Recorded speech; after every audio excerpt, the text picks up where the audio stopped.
Greetings, this is Terra Tools for Abundance. This is the second show for this next cycle going into the full moon. This specific show is about using Terra in order to bring some symbolic messages that can help us to grow in abundance on this earth in order to live our highest abundant selves.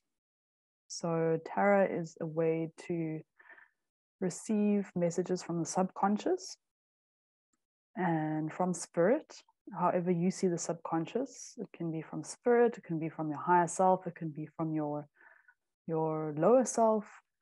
But basically Terra brings light on what's going on in the background and what we can shift and adjust in our conscious realities in order to really create the abundance that you want in your personal life. It does touch a little bit on crypto, but not always. So we'll see what we have in store for this month. So while I was shuffling the cards, the Three of Cups came up, and beautiful card. This is a card I picked earlier in the day for myself, and you can see it's a woman with 3 cups around her. There's a lot of water, and her blonde hair is growing rapaciously from her head and wrapped around her body and moving with the water, and there are 3 cups. So I'll be showing you a little bit about, I'll show you the cards so you can see some of the symbols.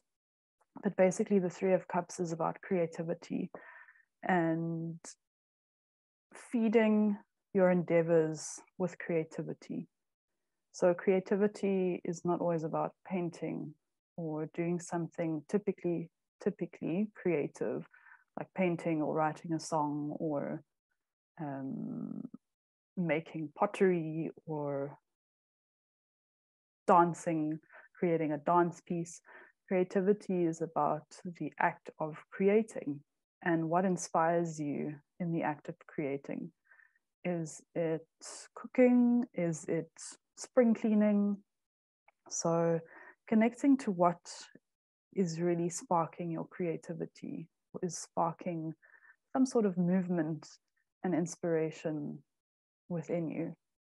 And that in itself can lead to then reconnecting to mundane tasks or things you've put on hold from a space of creativity and spaciousness. And that in itself can bring an abundant energy to all areas of your life. Abraham Hicks speaks about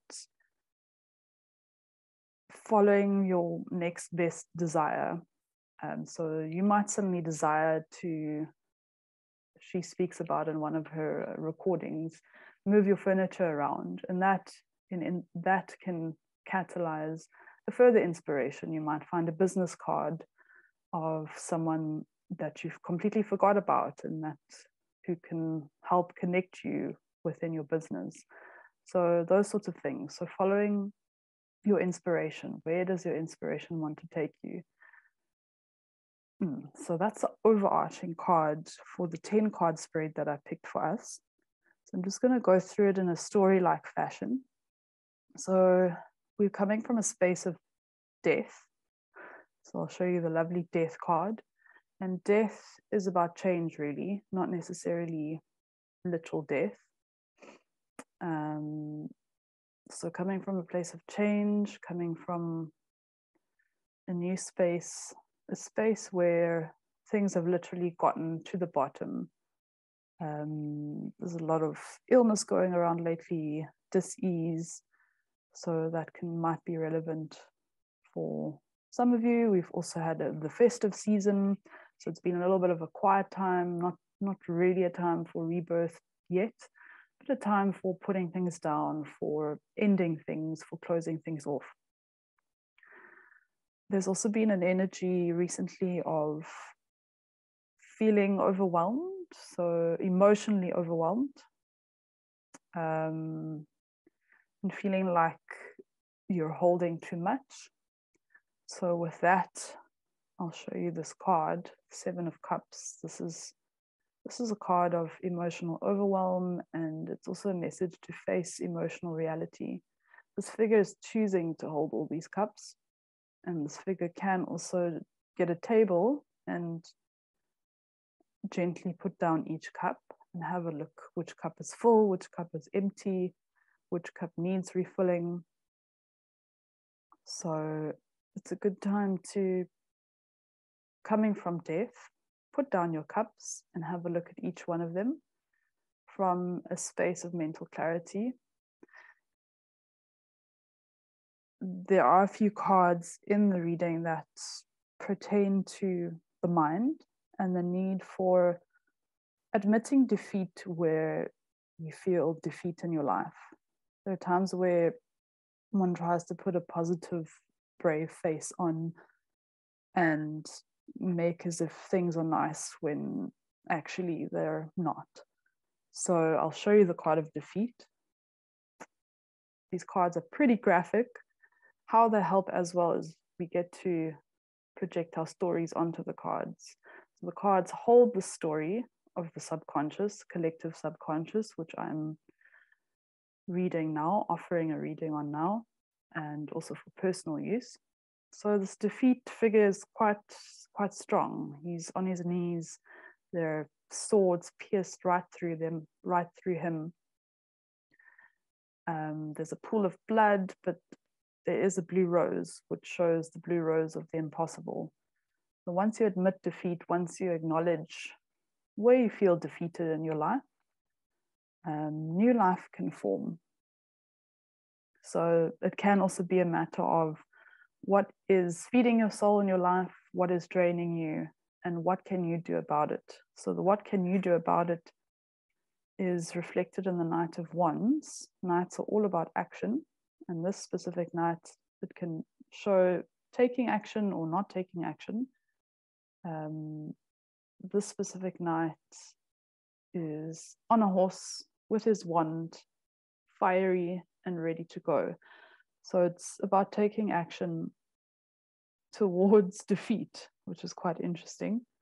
Taking action towards acknowledging the truth, acknowledging what's working, acknowledging what's not, and using your strength to help buffer the blow of your weaknesses. That's that.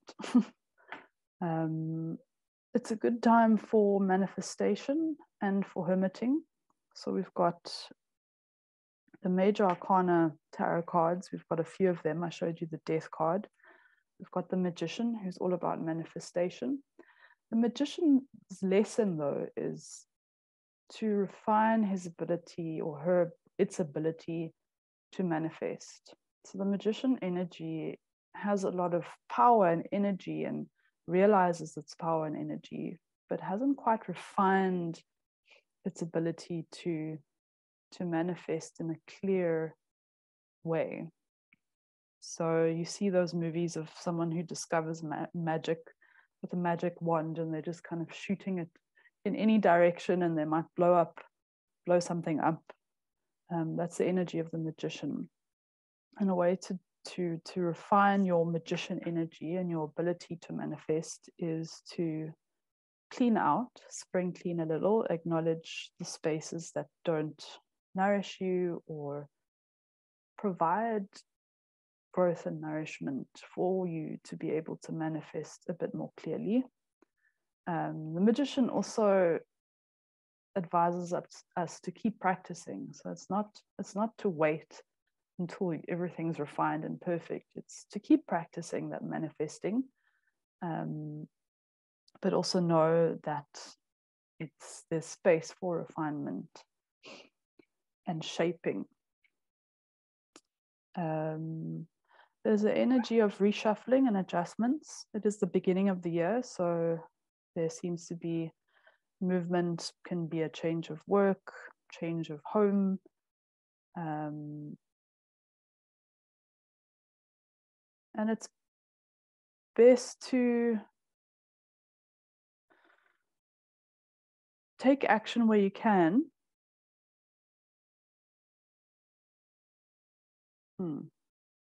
Take action where you can, but also just let the reshuffling happen.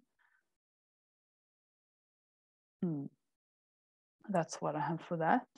There are 2 pages in this reading. Pages are messengers.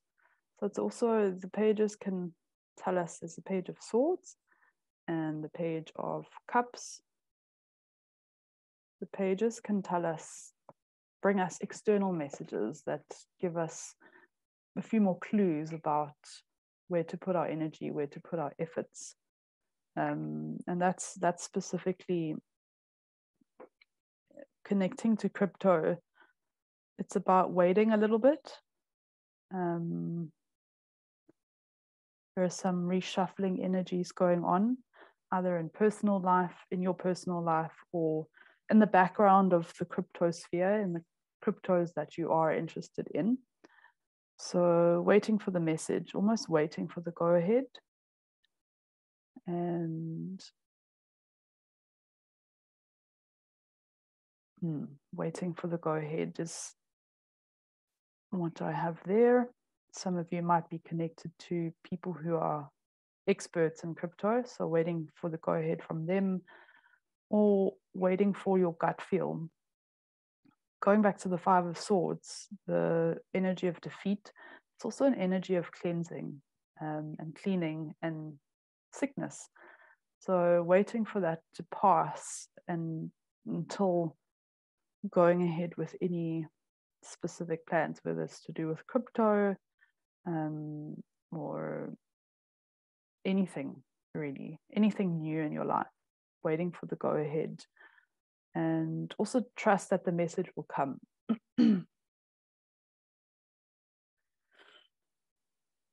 Our 10 of Swords, also another swords card. Sometimes these swords cards can be a little bit graphic.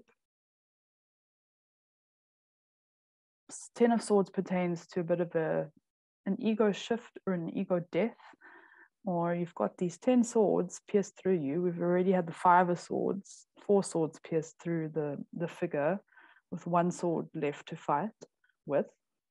And then the 10 of Swords pierces all sorts of the body, parts of the body. And it's really about piercing and opening up everything, opening up all areas of your life to see the truth and to see what's real.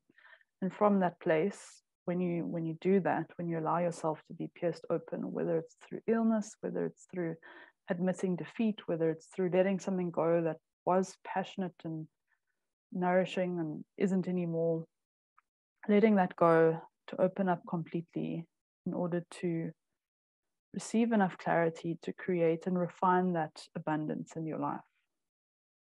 Remember, that's the magician. The magician helps us to refine that kind of abundance, or to refine our abilities to pull in and draw in the abundance from a very active or passive point.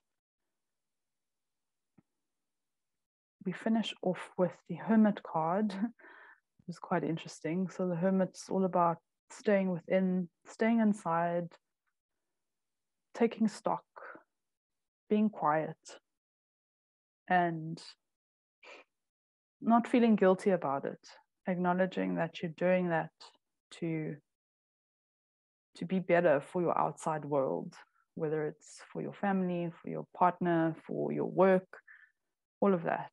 Taking some time to hermit, to really go inside and reflect, doesn't necessarily mean not doing anything or being physically active in the physical world. It's really about finding that stillness and wisdom inside of you in order to take action, and to also wait for any messages, wait for the go ahead with crypto, with any crypto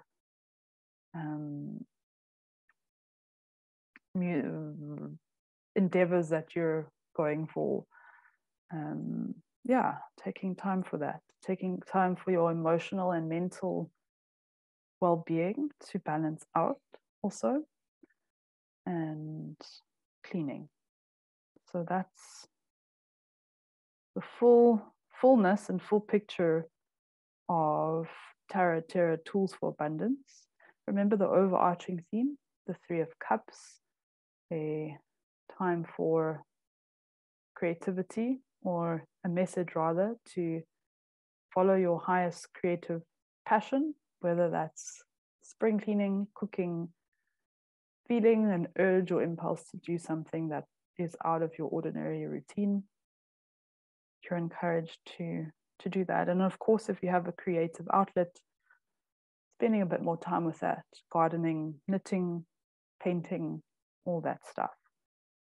Wishing you lots of abundance, and I will see you next month.